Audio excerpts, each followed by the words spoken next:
제가 자전거를 타는 걸 여러 번 말씀드렸는데요. 헬멧을 샀는데 한 15년 정도를 이 헬멧을 썼거든요. 그러니까 이제 낡아가지고 뭐 여기저기 끈도 샀고 해가지고 하나를 새로 사야 되겠다 해서 인터넷에 들어가서 검색을 좀 했습니다. 가격이 천차만별이더라고요. 싼 거는 19,000원짜리부터 시작해서 비싼 건 30만 원짜리까지 있더라고요. 이게 쭉 보면서 이거 이쁘다 해서 딱 보면 20만 원, 뭐 25만 원 딱 이러고, 19,000원짜리는 어떤지 아시겠죠? 쭉 보다가 그렇게 비싼 걸 살 수는 없으니까요. 그래서 한 5만 원짜리 국산 헬멧인데 이거 되게 디자인도 예쁘고 가격도 합리적인 것 같다. 그래서 5만 원짜리를 제가 딱 클릭해서 보니까 괜찮더라고요. 딱 봤는데 저거 사면 되겠다. 딱 샀어요. 택배가 딱 와가지고 헬멧을 딱 써보고 거울을 보는 순간 요즘 말로 현타가 왔죠. 제가 그 사이트에서 들어가 봤던 그 모델의 그 모습이 아닌 거예요. 배 나와서 헬멧은 엄청 귀여운데 귀여운 배 나온 아저씨가 귀여운 헬멧 쓰고 있는 그 모습이 딱 이렇게 있는 걸 보면서 그냥 쓰고 있습니다, 지금도. 그래서 동네에 이렇게 귀여운 아저씨가 귀여운 헬멧 쓰고 다니는 분 보면 저구나 생각해 주시면 됩니다. 그 헬멧을 쓰면 저 멋있을 줄 알았거든요. 근데 제가 안 멋지니까 헬멧은 아무 문제가 없습니다. 헬멧은 디자인도 아무 문제가 없고 그 모델이 그 헬멧을 썼으면 분명히 그렇게 멋있었을 건데 문제는 저에게 있죠. 제가 멋지지 않으니까 제가 그 헬멧을 써도 헬멧마저 이제 멋져 보이지 않게 되는 거 아닙니까? 제가 그걸 보면서 그런 생각했어요. 여성분들도 비슷하겠다. 여성분들도 귀걸이, 옷, 목걸이 이런 거 딱 이제 가보면 디스플레이가 잘 돼 있잖아요. 그러니 저걸 딱 파보에서 보던 저걸 내가 사서 귀걸이를 하고 목걸이를 하면 공주 같겠다. 이게 우아한 모습이겠다. 하지만 딱 막상 차면 이제 딱 그 모습이 아니잖아요. 다 웃으시는 분들은 아마 공감을 하시는 것들이 있을 거다 생각이 드는데 그게 마케팅의 역할이죠. 우리를 속이는 거죠. 너는 안 멋지지만 이걸 보면 또 이거를 쓰면 너도 이렇게 멋져질 거야. 하지만 실제 현실은 아주 싸늘하지 않습니까? 자, 그렇게 우리도 그걸 보면서 스스로 속으면서 합리화를 하죠. 그런데 저도 그 헬멧 살 때 머릿속에 딱 떠올렸던 건 그 모델이 저의 모습이었어요. 마음속으로는 아직도 20대쯤 생각했나 봐요. 근데 그 몸은 아니잖아요. 그것처럼 우리 자신이 잘 속기가 쉬운 존재인 거죠. 오늘 우리가 누가복음을 지금 보고 있는데 누가복음의 오늘 우리의 이야기의 시작이 사실 13장부터가 시작을 합니다. 그런데 누가복음 전체를 봤을 때 주요 등장하는 인물이 세 부류예요. 하나는 제자들, 또 사도들, 마지막은 바리새인입니다. 이들은 모두 하나님을 사랑하고 또 하나님의 나라를 기다리는 사람들이죠. 그런데 13장부터 이야기가 시작이 된다고 했는데 이 13장 이야기가 뒤로 시작하면 할수록 예수님의 말씀에 이 바리새인들은 하나님의 나라를 꿈꾼다 그렇게 얘기하면서도 제자들, 사도들과는 다르게 예수님을 거부하거나 예수님의 메시지에 반발하는 모습을 보입니다. 이들을 묘사하는 키워드를 한마디로 말하자면 변질이라고 말할 수 있습니다. 바리새인들이 그들이 이룬 종교적인 업적이 있죠. 그리고 그들이 하나님 앞에 가지고 있는 열정과 순수함도 있습니다. 그리고 그것들이 사람들 앞에서 칭찬과 인정을 받게 되다 보니까 스스로가 마치 무엇인가 된 것인 양 그렇게 사람들 앞에서 이렇게 좀 나은 사람들로, 군림하는 사람들로, 가르치는 사람들로 변질되게 된 것이죠. 제가 헬멧 살 때 그것처럼 말입니다. 저는 여전히 20대의 몸인 것 같지만 마음으로는 20대지만 실제로는 50대잖아요. 그것처럼 슬슬 변해져가는 그거를 사람들은 잘 느끼지 못해요. 바리새인들도 처음에는 그렇게 하나님 앞에 열정적이었다가 이제는 예수님께 감히 도전하고 각을 세우는 그런 경쟁자처럼 이제 드러나게 되는 이런 것들을 우리가 지금 성경에서 보지 않습니까? 예수님은 이들을 대하실 때 막 처음부터 이렇게 막 책망하지 않으셨어요. 그들을 불쌍히도 여기시고 어르기도 하시고 달래기도 하시고 또 애틋하게 여기셨지만 결국 예수님과 계속 적대적인 관계로 그렇게 가게 되니 책망까지 예수님이 하시게 되는데, 오늘 그 긴 이야기 덩어리의 이 결론 부분을 오늘 우리가 지금 보고 있습니다. 예수님은 자신 앞에 있는 제자와 이 사도들에게 바리새인들을 떠올리면서 오늘 이렇게 말씀을 하시죠. 누가복음 17장 3절 말씀에 너희는 스스로 조심하라. 우리가 스스로 뒤돌아보는 자성과 이 뒤돌아봄에 이것이 없으면 우리도 모르는 새에 바리새인들처럼 하나님의 말씀을 가졌다고 하지만 그 하나님의 말씀으로 다른 사람들을 찌르고 또 죽이는, 복음으로 사람들을 살려야 되는데 오히려 복음으로 사람을 죽이는 어처구니 없는 변질이 너희에게도 있을 수 있다. 그리고 이 글을 읽는 우리에게도 그런 일이 있을 수 있다라고 하는 것을 교훈하고 계십니다. 오늘 말씀, 주님께서 우리에게 스스로 조심하라라고 하는 이러한 기준들에 대한 것들을 우리가 좀 잘 마음에 새겨서 우리 스스로 균형 있는 신앙, 변질되지 않고 끝까지 균형 있는 신앙들을 갖는 저와 성도님들 되기를 바랍니다. 스스로 조심해야 될 것 첫 번째로 무엇을 말하고 싶어 하시냐면은 제대로 된 것을 꿈꾸고 있는가라고 하는 것을 우리가 점검해 보아야 합니다. 제대로 된 것을 꿈꾸고 있는가. 필립 로스라고 하는 작가가 지은 에브리맨이라는 소설이 있습니다. 한번 보셔요. 에브리맨. 소설의 첫 장면이 이 주인공의 장례식으로 시작을 합니다. 근데 이 주인공의 이름은 끝까지 드러나지 않아요. 뭐 가족 식구들 이름도 다 나오고 친구들 이름 다 나오지만 이 사람 이름은 드러나지 않는데, 이 장례식 공동묘지에 묻히는 장면으로 시작을 합니다. 이 주인공은 성공한 광고인이에요.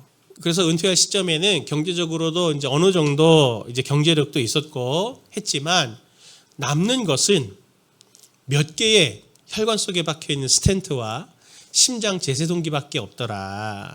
이렇게 이 묘사를 합니다. 한때는 결혼 생활에서 화려한 삶을 살고 그리고 3번의 결혼식을 통해서 3명의 아내들도 있었지만 인생은 제일 먼저 그에게 건강을 빼앗아 가고 그 여자들도 빼앗아 가버렸다. 이렇게 묘사하면서 그는 소설에 있는 표현대로 말하면 체계적으로 파괴되어져 가는 과정을 겪는다. 이렇게 이야기를 합니다. 말년에 뉴욕 외곽에 있는 실버타운에서 살지만 거기에서 실버타운에서 지내며 느끼는 심정을, 그 남자의 심정을 이 소설에서는 이렇게 묘사합니다. 노년은 전투가 아니다. 노년은 대학살이다. 굉장히 강하지 않습니까? 노년이 된다는 것은 그냥 전투가 아니고 모든 것을 다 잊어버리는 대학살이다. 그리고 작가는 이 사람의 인생을 이렇게 평가합니다. 제가 한번 읽어볼게요. 그는 늘 안정에 의해 힘을 얻었다. 그것은 정지와는 완전히 다른 것이었다. 그런데 지금 이것은 정체였다. 이제 모든 형태의 위로는 사라졌고 위안이라는 항목 밑에는 황폐만이 있었으며 과거로는 돌아갈 수 없었다. 그는 늘 안정에 힘을 얻었다. 그렇게 얘기하는데 이 소설을 읽다 보면 마음이 어려워집니다. 왜 어려워지냐면 이 소설의 제목이 에브리맨인 것처럼 주인공의 삶이 너무 현실적으로 이렇게 적나라하게 드러나거든요. 그리고 우리 진짜 피부에 닿는 얘기처럼 그렇게 우리 옆에 있는 홍길동 씨 이야기하는 것처럼 그렇게 묘사를 해요. 그러다 보니까 나도 저런 삶이 될 수 있겠구나라고 하는 두려움이 이렇게 확 몰려들게 되거든요. 소설의 이름처럼 에브리맨, 모든 사람들은 지금도 이 사람이 추구했던 것처럼 안정의 힘을 얻고 있지 않습니까? 내가 안정적인 생활이 되면 조금 더 나한테 힘이 생길 거야. 불안하지 않을 거야. 평안할 거야. 라고 생각하지만 안정의 힘을 얻는다고 하지만 그것을 얻어도 위안이 아니고 안정을 또 다르게 뭐라고 표현합니까? 안정이 아니라 정체이며 황폐다. 안정은 안정이 아니다. 정체이고 황폐이다. 참 안타까운 것은 이 소설을 읽고 지혜를 얻어도 지금도 수많은 사람들이 안정이라는 파랑새를 쫓고 그것이 답이 아니라고 하는 것을 알면서도, 이 책을 보면서 답이 아니라고 하는 것을 알면서도 작가가 말하는 대로 오늘도 황폐와 정체라고 하는 또 다른 이름을 가진 안정을 위해서 우리들이 그렇게 온갖 많은 것들을 희생하고 소모시키고 있지 않습니까? 누가복음의 가장 중요한 주제 중에 하나는 하나님의 나라입니다. 하나님의 나라.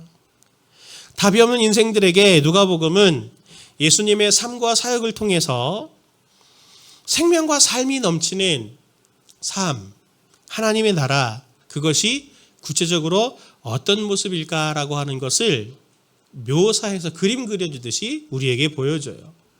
성도님들이 하나님의 나라가 죽고 나서 가는 그게 아니고 오늘 우리의 삶에서부터 누려지는 하나님의 나라가 어떤 모습일까라고 하는 걸 구체적으로도 알고 싶다면 누가복음을 한번 찬찬히 읽어보십시오. 그리고 13장부터 한 이야기의 그 덩어리가 시작을 하는데 13장부터 이야기의 흐름의 주제는 누가 하나님의 나라에 참여하는 자가 될 것이냐. 하나님의 나라의 그림을 보여주지만 그 나라는 누가 참여하는 사람이 될 거지? 라고 하는 이 주제를 가지고 13장에서부터 계속 이야기가 흘러오거든요. 그래서 여러 비유와 교훈을 주시죠.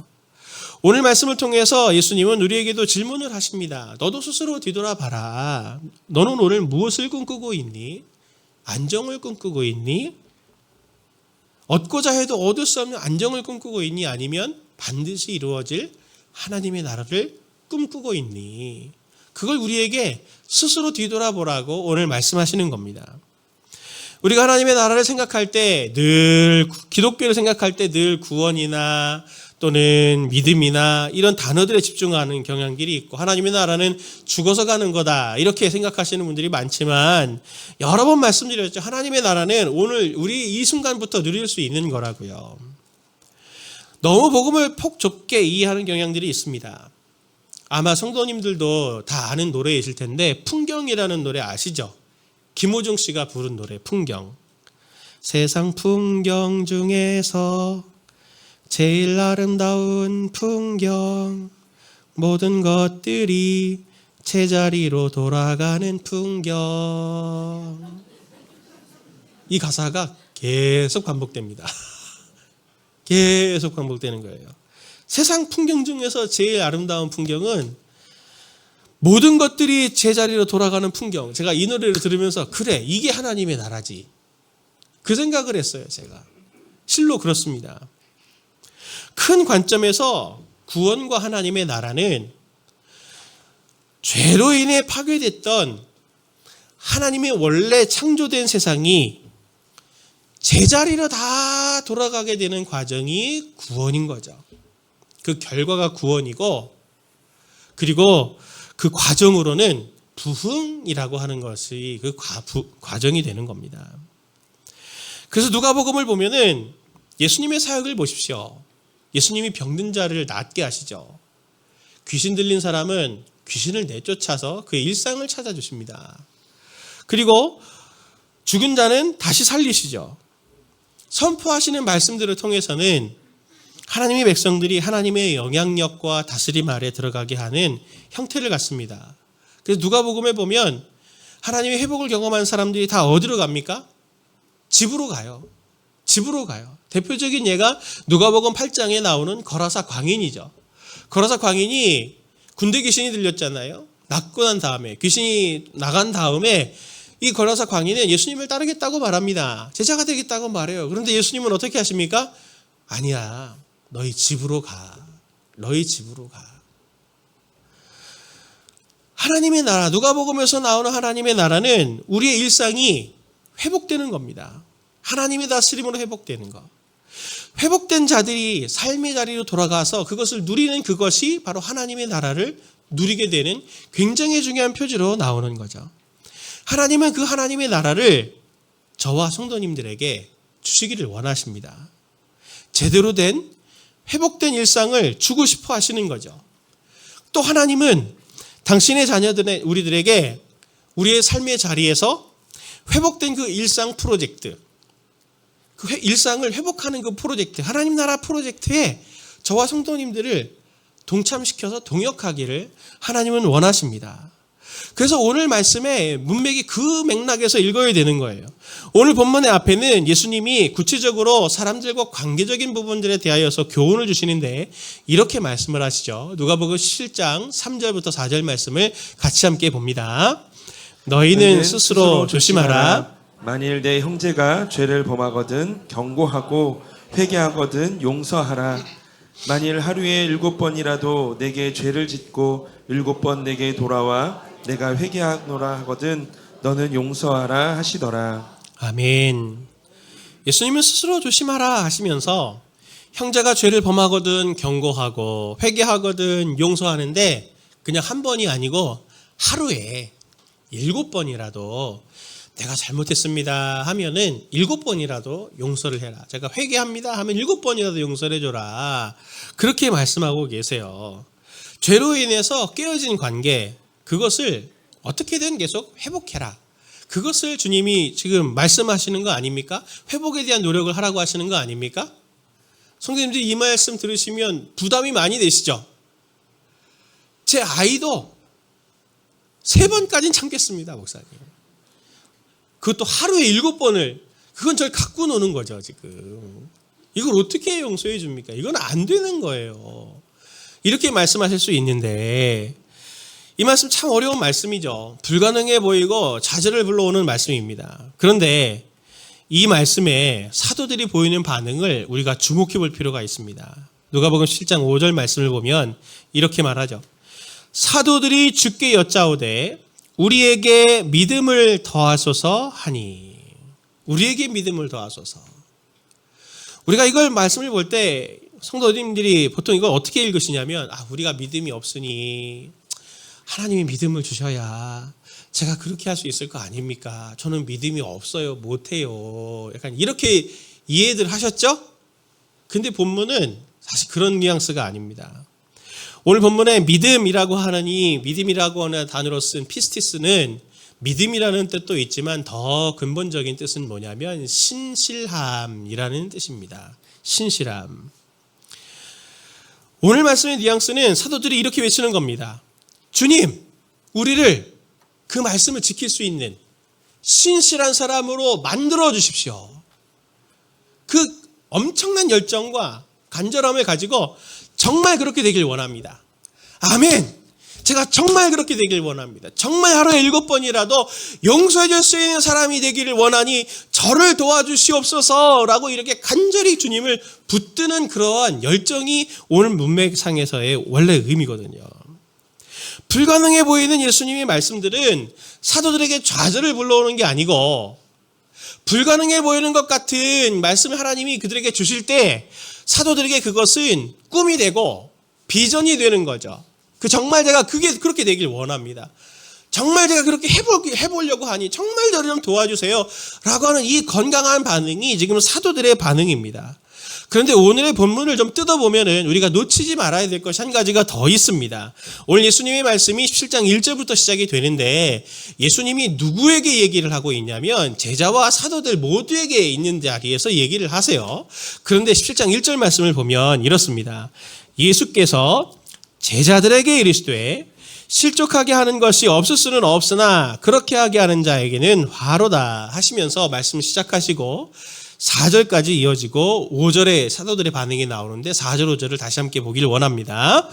만일 하루에 7번이라도 내게 죄를 짓고 7번 내게 돌아와 내가 회개하노라 하거든 너는 용서하라 하시더라. 사도들이 주께 여짜오되 우리에게 믿음을 더하소서 하니. 아멘.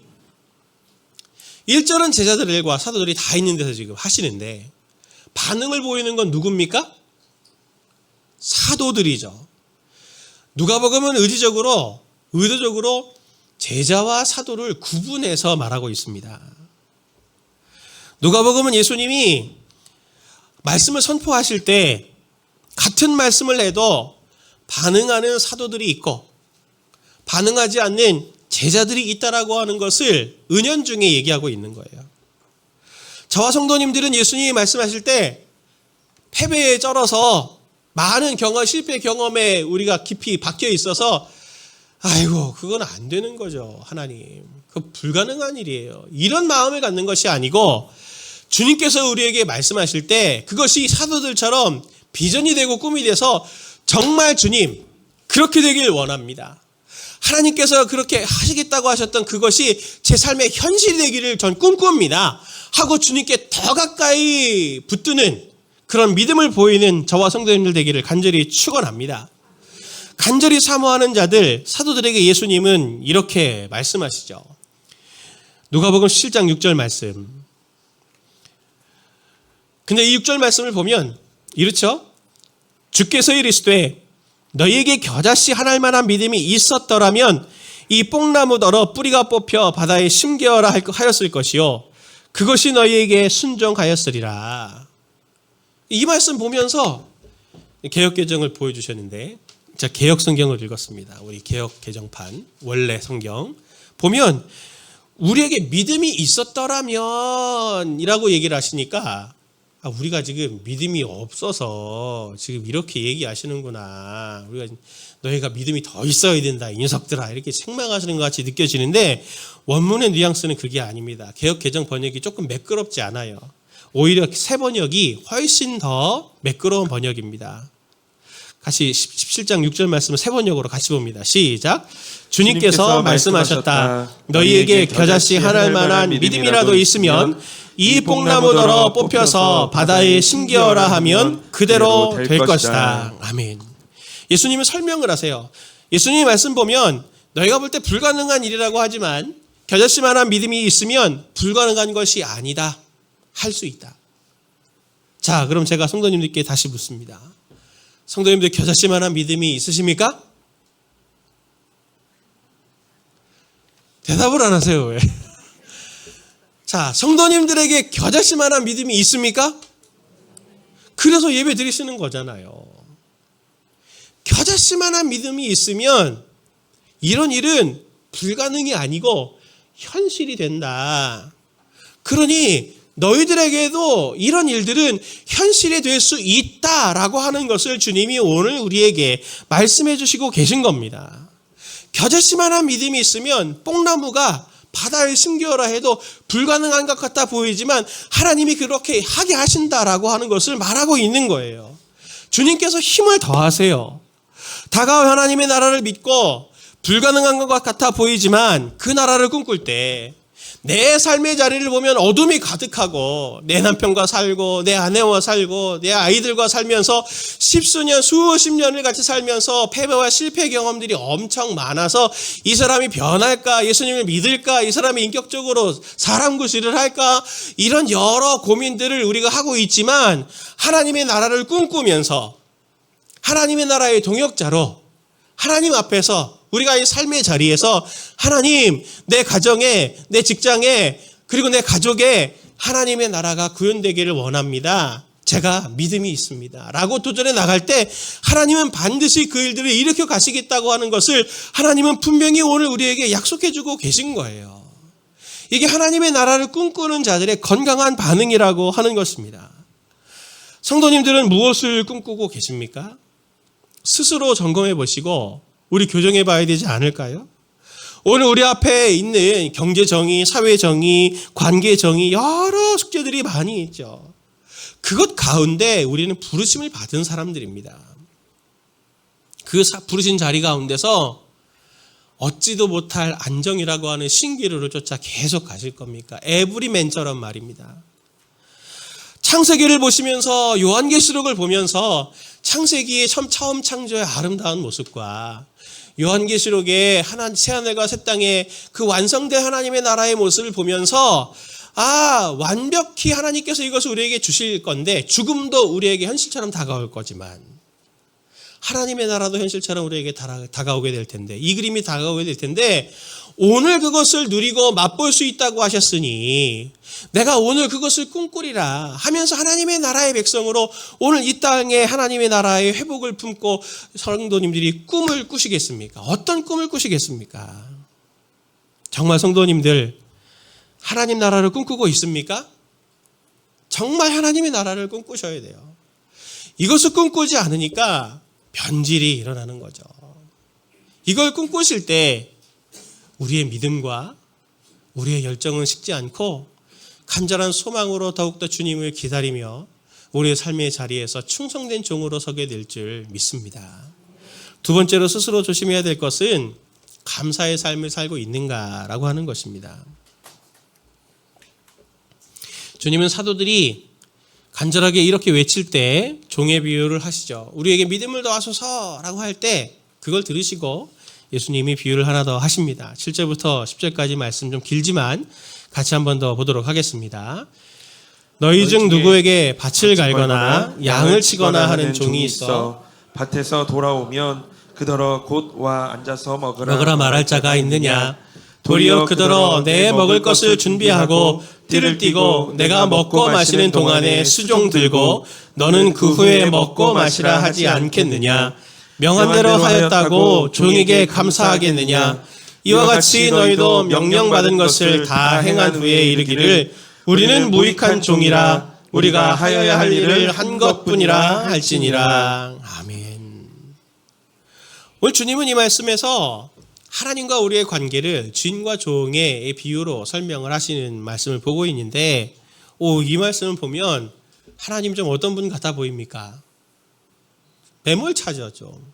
네. 하나님 우리를 소중히 안 여기시나 봐. 내가 이렇게 사는데가 계시니까 2년 동안 섬겼는데 할 걸 한 거지. 누가 하라 그랬어? 막 이렇게 얘기한 느낌처럼 받잖아요 지금. 하나님 앞에 저는 이렇게 충성하고 하나님 앞에 제가 이렇게 지금 섬겼는데 너 할 거 한 거지 뭘 내가 고맙다고 인사해 주기를 바라니?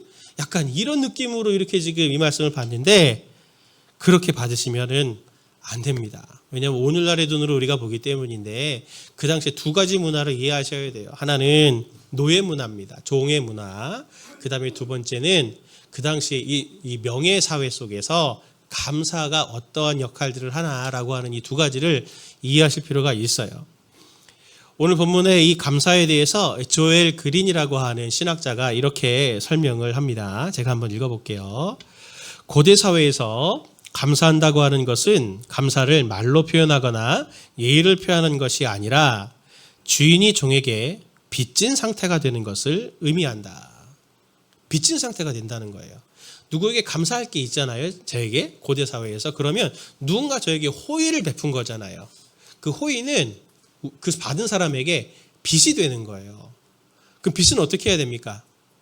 갚아야 되는 거죠.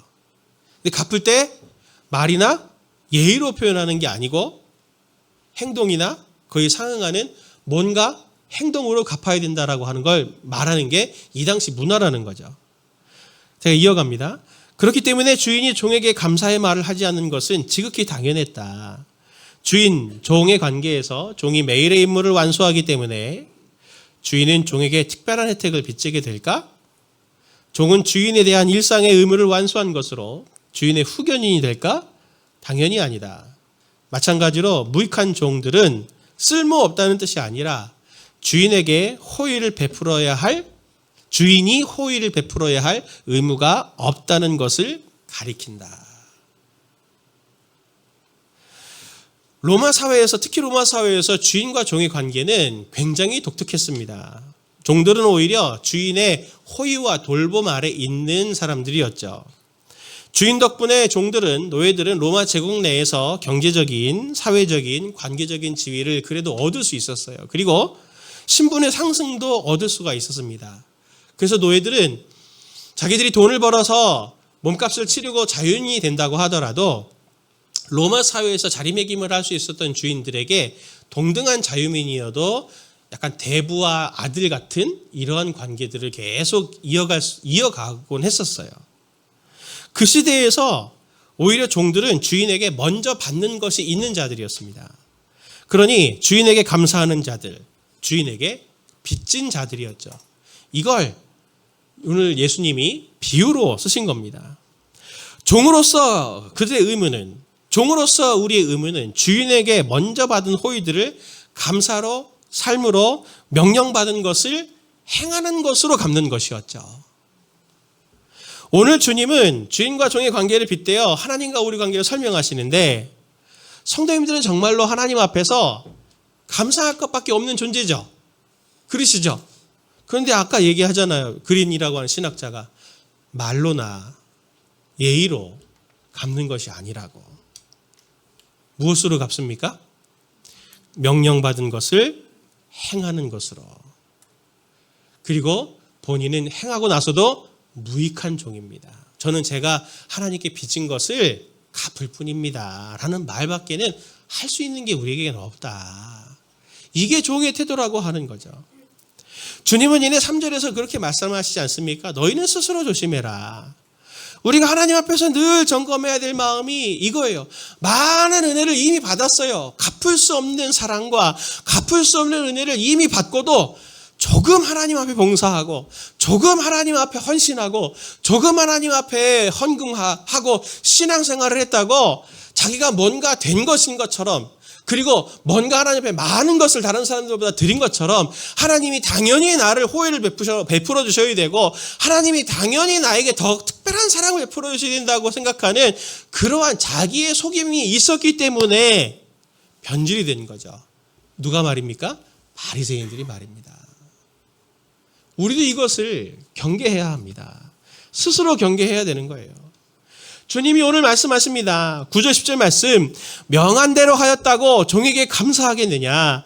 이와 같이 너희도 명령받은 것을 다 행한 후에 이르기를 우리는 무익한 종이라 우리가 하여야 할 일을 한 것뿐이라 할지니라. 제 일생에 좌우명같이 여기고 있는 말씀 중에 하나가 본문의 말씀인데 성도님들에게도 이 말씀이 그렇게 좌우명같이 되시기를 바랍니다. 우리는 하나님 앞에서 감사할 것이 있습니까? 그렇다면 우리는 받은 것이 있는 사람들이고 감사로 하나님 앞에 돌려드릴 것이 있는 의무를 가진 사람들이어야 하는 거죠. 명한 대로 행동하는 것이 바로 감사하는 삶입니다. 오늘 종의 그런 대표적인 예의 모습이 오늘 본문 바로 뒤에 나오는데, 본문 바로 뒤에 어떤 이야기가 나오냐면 예수님이 한 마을에 들어가시는데 나병 환자 10명이 예수님을 찾아옵니다. 몸을 낫게 해달라고 하죠. 그래서 예수님이 제사장에 가서 보여라. 그래서 그들이 길 가는 중에 10명이 다 몸이 나아요. 그런데 그 중에 한 사마리아 사람이 가다가 자기 몸이 나은 것을 알고 예수님께 감사하러 찾아옵니다. 그때 예수님 뭐라고 하십니까? 누가복음 17장 15절 18절 말씀 같이 읽습니다. 그 중에 한 사람이 자기가 나은 것을 보고 큰 소리로 하나님께 영광을 돌리며 돌아와 예수의 발 아래에 엎드려 감사하니 그는 사마리아 사람이라. 예수께서 대답하여 이르시되 10사람이 다 깨끗함을 받지 아니하였느냐? 그 9은 어디 있느냐? 이 이방인 외에는 하나님께 영광을 돌리러 돌아온 자가 없느냐 하시고. 아멘. 사마리아 사람은 예수님께 감사하러 왔어요. 감사하러 왔어요. 근데 본문의 행간에서 반복되는 게 무엇입니까? 하나님께 영광을 돌리며, 그리고 예수님도 이 이방인 외에는 하나님께 영광을 돌리러 온 자가 없느냐라고 말씀하시는데, 감사하는 삶, 먼저 받은 것이 있어서 그것으로 갚는, 그것을 빚진 것이 있는 감사하는 그 삶이 하나님께 영광이 되는 삶이다라고 하는 것을 누가복음은 오늘 이 말씀을 통해서 우리에게 교훈해주고 있는 것이거든요. 우리는 갚아야 됩니다. 갚을 빚이 있는 사람들이라고 생각하십시오. 교회는, 우리 교회가 3월 말에, 이달 말에 임직자를 세우기 위해서 공동의회를 준비하고 있습니다. 투표 공동의회를 하게 될 텐데, 임직공천위원회를 세우고 지금 한창 마무리 중에 있습니다. 교구 교육자들이 임직 대상이 되실 만한 성도님들에게 따로 연락드려서 객관적인 데이터들을 여쭤보죠. 생년월일이나 세례받으신 날짜나 등록하신 날짜나 훈련이나 양육 받으신 거나, 그리고 다락방 참석하시고 또 헌금생활 같은 이런 객관적인 데이터들을 여쭤보고, 그리고 그렇게 그 데이터들을 가지고 임직자를 기계적으로 공천을 하려고 해요. 제가 모태신앙으로 교회 안에서 자라고 사역자로 제가 신앙생활 저도 하면서 직분자가 된다고 하는 것을 보고 성도님들이 보이는 3가지 잘못된 반응들을 보아왔습니다.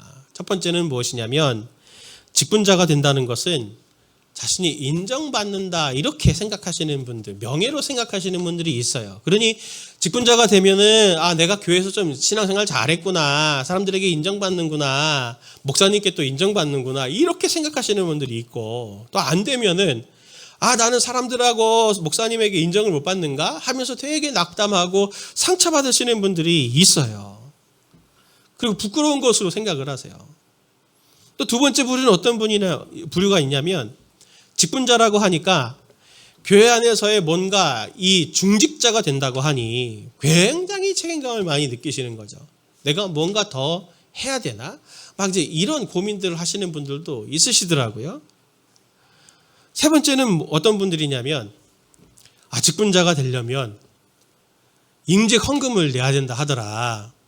뭐 교회별로 뭐 다 다르긴 하더라고요. 보니까 금액이 뭐 장로가 되는 건 뭐 1,000만 원 이렇게 얘기하는 분들도 있고, 안수집사 권사가 되는 거 500만 원, 300만 원 뭐 이런 거를 내야 된다 하더라.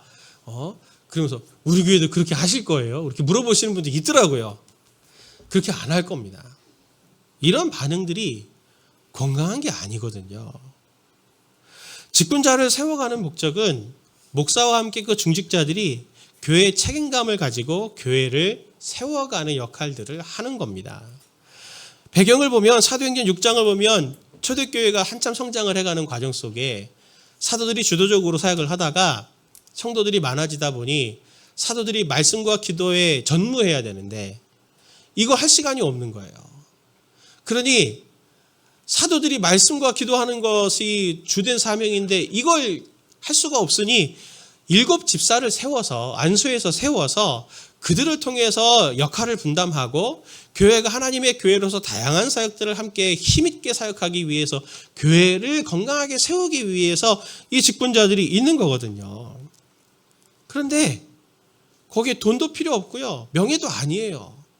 하나님께서 세우신 사람들이죠. 그야말로 은사 주실 때, 우리 택하실 때 하나님이 우리 자격을 보고 택하신 거 아니잖아요.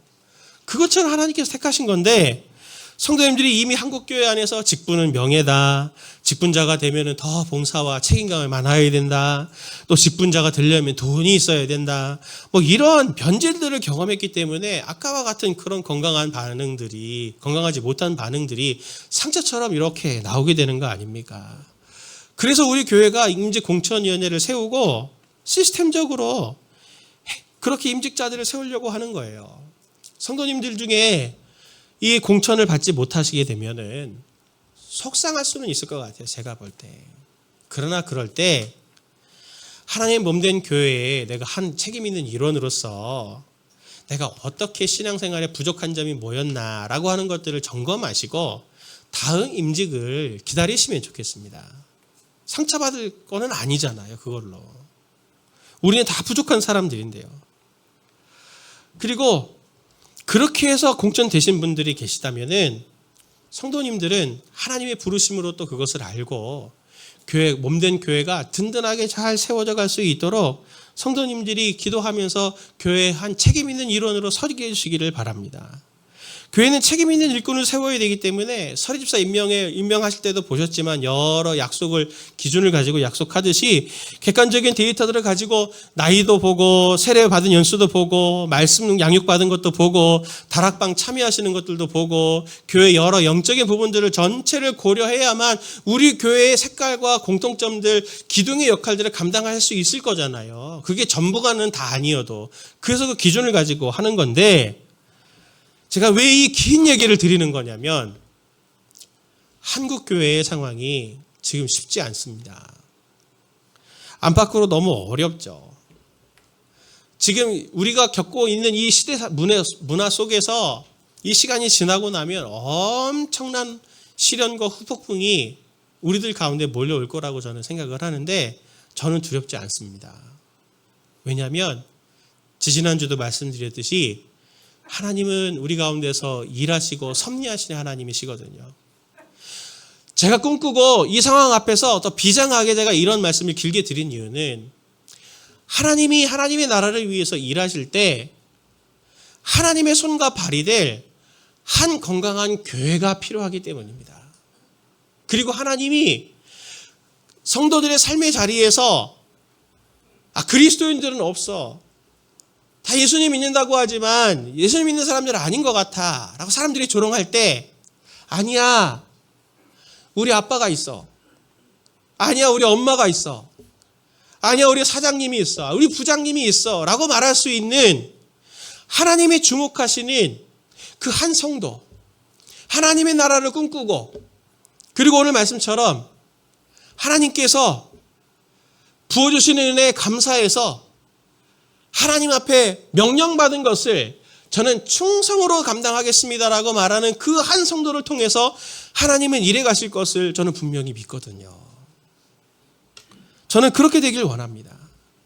그런 믿음이 있는 사람들로 삶의 자리에 있을 때 그 겨자씨만한 믿음을 하나님은 보시고, 뽕나무가 뿌리째 뽑혀서 바다에 심기는 도저히 있을 수 없는 것 같은 일들이 성도님들 가정을, 성도님의 삶의 자리를 통해서 계속 풍성히 일어나기를 원하고, 하나님께서 우리 교회를 통해서 그런 놀라운 일들을 이루어 가시기를 저는 꿈꾸고 있습니다.